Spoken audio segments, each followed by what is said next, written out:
This is a very interesting interview, at least to me, with John Mcdermott.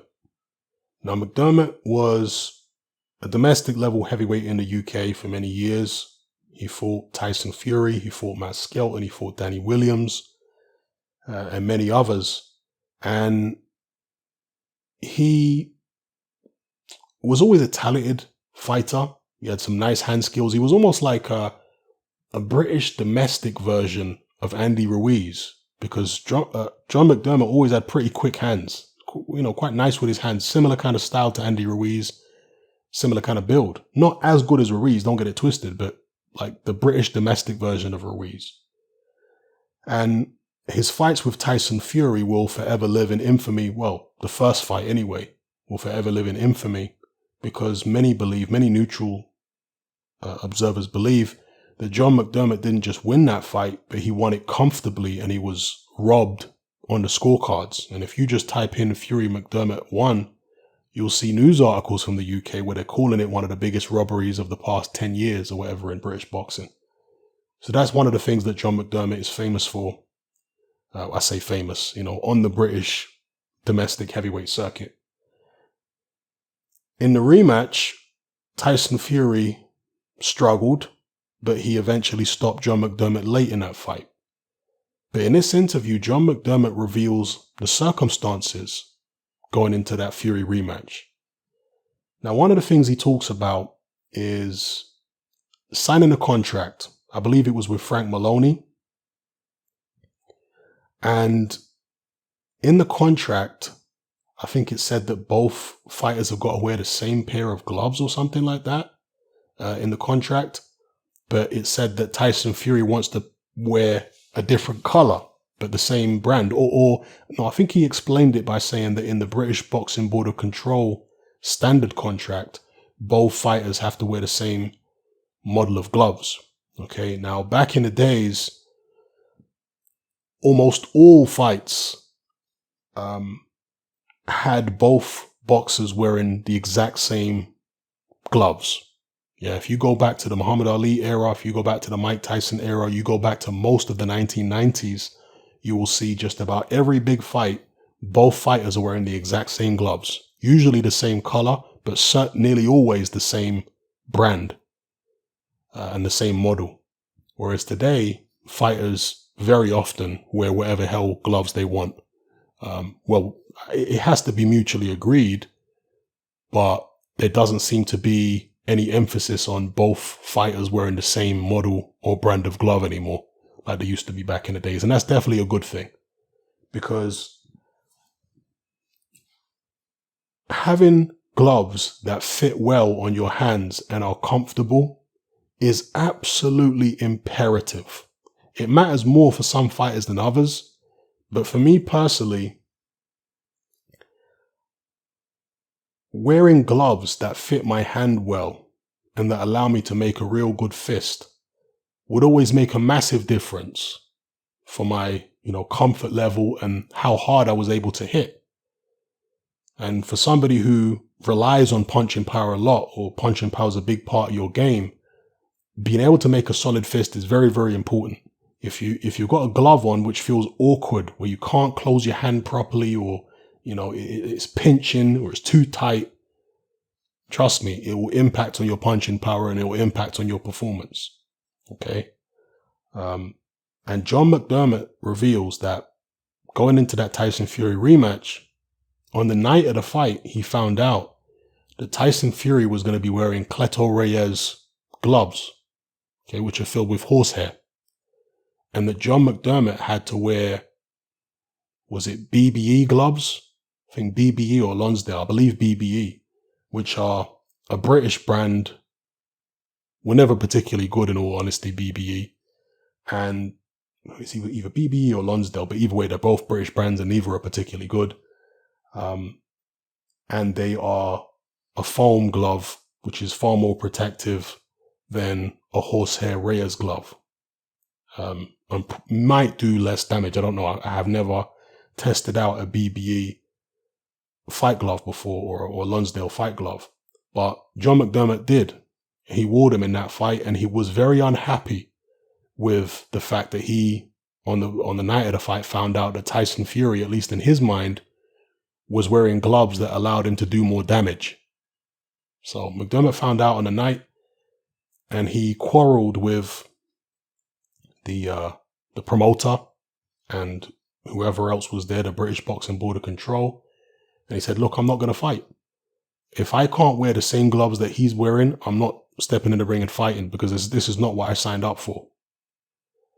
So John McDermott actually left the building and went to go sit in his car, and he was about to drive home when a member of the Sky Sports team, according to him, came out and basically threatened to sue him. He said that he has to go in the ring and fight Tyson Fury in this rematch. If he doesn't, the show is going to lose thousands, and they're going to sue John McDermott for not going in the ring. Now, that gives you an insight into the kind of shenanigans that are played behind the scenes in boxing. To a lot of people, that might seem minor. It's no big deal. Different pair of gloves. What are gloves? Listen, if you've actually worn professional fight gloves, particularly if you're a heavyweight, because I'm a heavyweight, right? Professional fight gloves, most of them, I can't fit my hand in them. There's only a few models of pro fight gloves I can actually fit my hand into. And I'm nowhere near as big as Tyson Fury or, well, in terms of height, not too much different from John McDermott, but still, as a heavyweight, I'm sure there are certain gloves he finds more comfortable than others. But I can't emphasize enough how uncomfortable a lot of gloves are, particularly professional fight gloves for heavyweights. So it's imperative that you find a pair that is going to be more comfortable. And this is the whole thing about the puncher's glove, right? Because puncher's gloves are a myth. If you're wearing a little pair of 10-ounce gloves, the most important thing is that your hands are comfortable. If your hands are comfortable and you're a puncher, you're going to be able to knock out anybody. If you're a heavyweight in a pair of 10-ounce gloves, it's not going to be a problem. It's the comfort which is going to have an impact on your power, not the type of padding that's in the glove. Yeah, the type of padding might have a little impact, but not as significant as the comfort of the glove. Okay, so I don't know how uncomfortable this particular pair of gloves was for John McDermott. Again, he was going on about how the Cleto Reyes gloves are almost like having a bare fist, whereas compared to the pillows he was wearing with the British gloves that he had. But again, for me, that's negligible. It's more about how comfortable he was in the gloves. So yeah, it gives you an insight into the shenanigans that go on. And of course, this is when Tyson Fury was the A-side in a domestic dust-up. And also, interestingly, John McDermott reveals that after the first fight with Tyson Fury, sorry, I'm jumping around here, but after the first fight with Tyson Fury, he says that outside the venue, John Fury pulled up after the fight, and he told John McDermott, "You won that fight. My son didn't win it. I got to be honest, you won it." And I've got no reason to doubt that John McDermott is telling the truth with regards to that, because there are still some Fury diehards who continue to maintain that Fury won that fight. Well, if John Fury, Tyson's own dad, is telling McDermott that his son didn't win, do you really have a leg to stand on at this point? So that was a very, very lucky escape for Tyson Fury, not having a loss on his record at that point. And who knows how his career would have panned out if he would have taken an L there. Maybe he would have bounced back in the exact same fashion that he has. But maybe not. You never know. Tyson Fury has always been a mentally erratic character. Who knows how that might have affected him at that stage of his career when he was still very young and immature, if he'd taken a loss. So who knows, man. I guess it weren't meant to be for John McDermott, and it was meant to be for Tyson Fury. But anyway, he also talks about sparring Tyson Fury as well as fighting him. And he knew, despite the fact that he really beat Tyson Fury in the first fight, he says he knew that Tyson Fury was special the first time he fought him. He knew that he had something about him because, of course, John McDermott, in that first fight was an experienced pro. Tyson Fury was just a kid.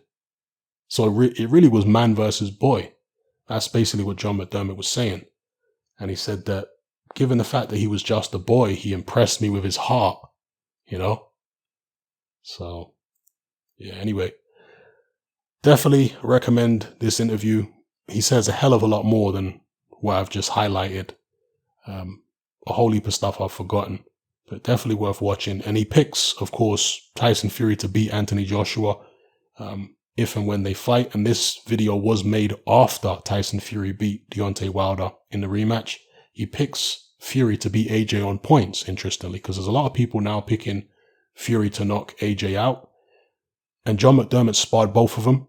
He sparred AJ, I think, when AJ was still an amateur, or maybe in his very early pro career. And he sparred Tyson Fury when Tyson Fury was a pro and fought him twice as a pro. And yeah, interestingly, he says he expects Tyson Fury to outbox AJ and win on points rather than knock him out. So, yeah. Anyway, check out the interview. Let me know what you guys think in the comment section below. It's Hatman, I'm out. Hatman merch is now available. We got t-shirts, vests, hoodies, and more. Just click the link below. Join me on Patreon. I upload a minimum of 2 podcasts every single week, covering a wide variety of controversial topics, as well as live stream Q&A sessions. Take a look on screen right now at some of the podcasts I've produced so far. For just $3 a month, the equivalent of about £2 a month, you get access to all my new podcasts and my entire back catalogue of past podcasts, including my popular Confessions of a Nightclub Bouncer series. You can listen on your computer or on your smartphone or tablet by downloading the Patreon app from the Google Play Store or the App Store for free. The Patreon app also allows you to download each podcast in MP3. For less than the price of a cup of coffee, you get access to dozens of hours of exclusive content. It's easy to sign up, there's no contract, and you can cancel at any time. So come and join our community of free and critical thinkers by signing up with me here on Patreon today.